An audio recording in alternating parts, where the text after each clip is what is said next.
یزید جامع مسجد دمشق کا خطیب ہے۔ یزید پگڑی باندھتا تھا، جبہ پہنتا تھا، داڑھی رکھی تھی، جمعہ پڑھاتا تھا۔ پتہ ہے آپ لوگوں کو کہ نہیں؟ اب چل گیا پتہ؟ ہاں نہ تو کرے نہیں یار، پتہ چل گیا؟ یزید جبے والا آدمی تھا، اس نے حج بھی پڑھائے ہیں۔ تو امام حسین اس کے خلاف کیوں نکل آئے؟ جی بچے سارے شہید کرا دیے۔ یہاں تو جس کو صورت اخلاص نہیں آتی وہ بھی کہتا ہے مولوی کو ٹھیکیدار ہے دین کا، ہمارے خلاف بات کرتا ہے۔ بھئی یزید جامع مسجد دمشق کا خطیب، خطبے دینے والا، بلکہ امام حسین 10 محرم کو خطبہ دینے لگے کہ مجھے کیوں قتل کر رہے ہو؟ تو ابن سعد کہنے لگا حسین لمبی تقریر نہ کر، ہمارا جمعہ لیٹ ہو رہا ہے، ہمیں نماز پڑھنی، یعنی ابھی حضور کے اہل بیت کو قتل کریں گے اور ابھی کہیں گے اللہم صلی علی محمد وعلی آلہ، اس طرح کے مسلمان تھے۔ یزید تو بھائی جمعہ پڑھانے والا بندہ تھا، بڑا شاندار خطبہ دیتا تھا۔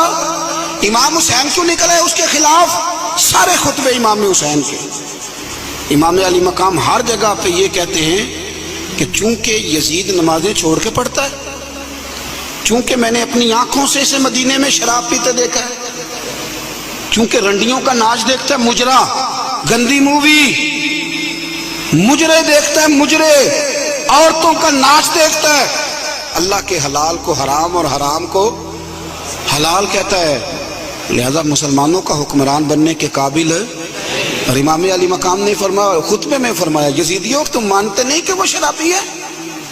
تمہارے دل گواہی نہیں دیتے کہ رنڈیوں کا ناچ دیکھتا ہے؟ اور یار میرا تیرا یارانہ ہی سارا شرابیوں سے ہو، رات کو گندی مووی سے موبائل بھرے ہوئے ہوں، ملت کے جوان عورتوں کے کالج کے سامنے کھڑے ہوں، بیٹیاں سکول چھوڑ دیں کہ بچے تنگ کرتے ہیں، اور 15 بچیوں کے نمبر موبائلوں میں بھرے ہوں، اور دعویٰ تو کرے امام حسین کی محبت کا، امام علی مقام کے پیار کا۔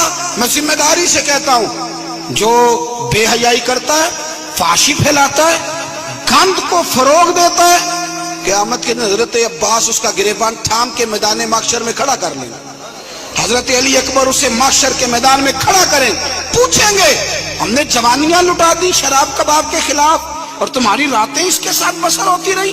دوستی قاتل سے بھی، مقتول سے یارانہ بھی، دیکھے امام حسین کی پکانا اور پرموٹ یزید کی سوچوں کو کرنا، نظریں بھی گندی، باتیں بھی گندی، گفتگو بھی میلی، اور صبح و شام باتیں بے حیائی کی، اور تذکرے امام حسین کے ہم سے نہ رقم ہوں گے قصیدے یزید کے، ہم لوگ تو حسین کے سیرت نگار ہیں۔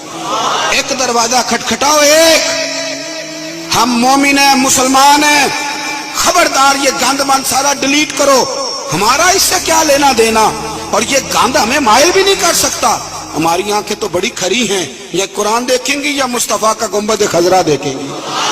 اس گند من نوجوانوں، پاک جوانی اس کی ہوتی ہے جس کی جتنی زیادہ اللہ نے اسے قوت دی ہو اتنی پاکیزگی بھی دی ہو، جو ہر جگہ میل کچیل کرتا پھرے، ہر جگہ۔ وہ بھی کبھی محمد بن قاسم آئے یہاں لڑنے کے لیے،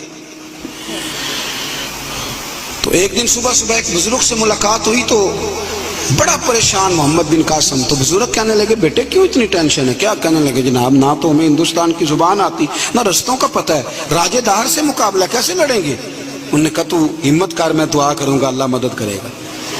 چند دنوں کے بعد محمد بن قاسم پھر اس بزرگ سے ملے تو بڑے حشاش بشاش، بزرگ کہنے لگے کیا بات ہے، بڑے خوش ہو؟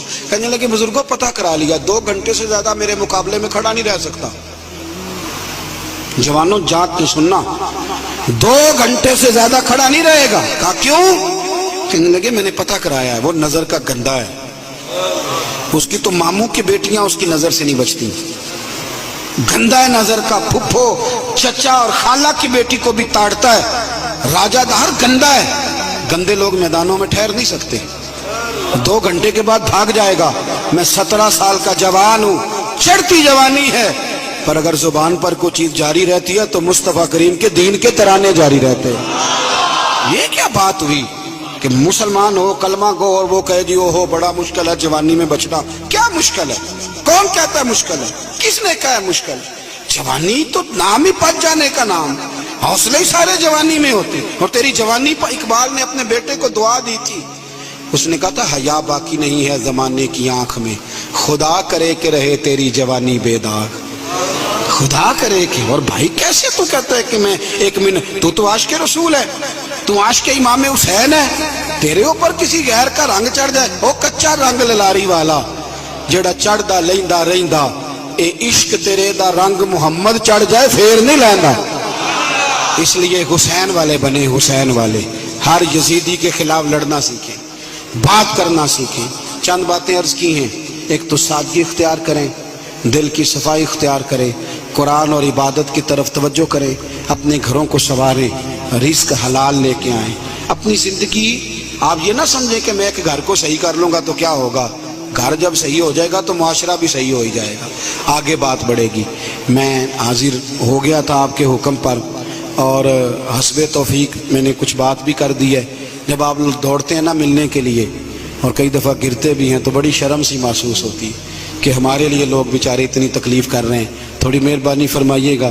کچھ الرجی کا مریض بھی ہوں، زیادہ گرمی برداشت بھی نہیں کر پاتا، آپ تھوڑی مہربانی فرمائیں گے، مجھے اجازت مل جائے گی؟ نہیں جی مندے نہیں پہ تسی، ہاں تو کر دو، مہربانی کرو۔ بزرگ آدمی سفید داڑھی والا میری طرح کے گناہگار آدمی کے اگر دوڑ کے ملنے آتا ہے وہ گر جاتا ہے، اور پیچھے ہٹو پیچھے ہٹو۔ وہ لوگ بھی دیکھنے والے کہتے ہیں کس طرح کے لوگ ہیں، سیانا بیانا بندہ ملنے آیا اور اس نے ہاتھ ہی نہیں ملایا۔ میں زیادہ دور نہیں رہتا، گھنٹے سوا کے فاصلے میں، جس نے ملنا ہو جمعرات کو آ جائے، انشاءاللہ کھانا بھی کھلاؤں گا، عصر کے وقت آ جائے، اللہ خیر کرے گا۔ شوق جو ہے ملنے کا، تو شوق تو پانی لوڑ نہیں ہڑا نو راہ براں دی، شوق تو رستے سارے آسان کر دیتا ہے، اللہ آپ کو جزائے خیر دے، لیکن یہ ادھم پھیل نہیں مچائیے گا۔ اللہ آپ کو ہمیشہ آباد فرمائے۔ آخر دعوانا الحمدللہ۔ سلام پڑھیں گے۔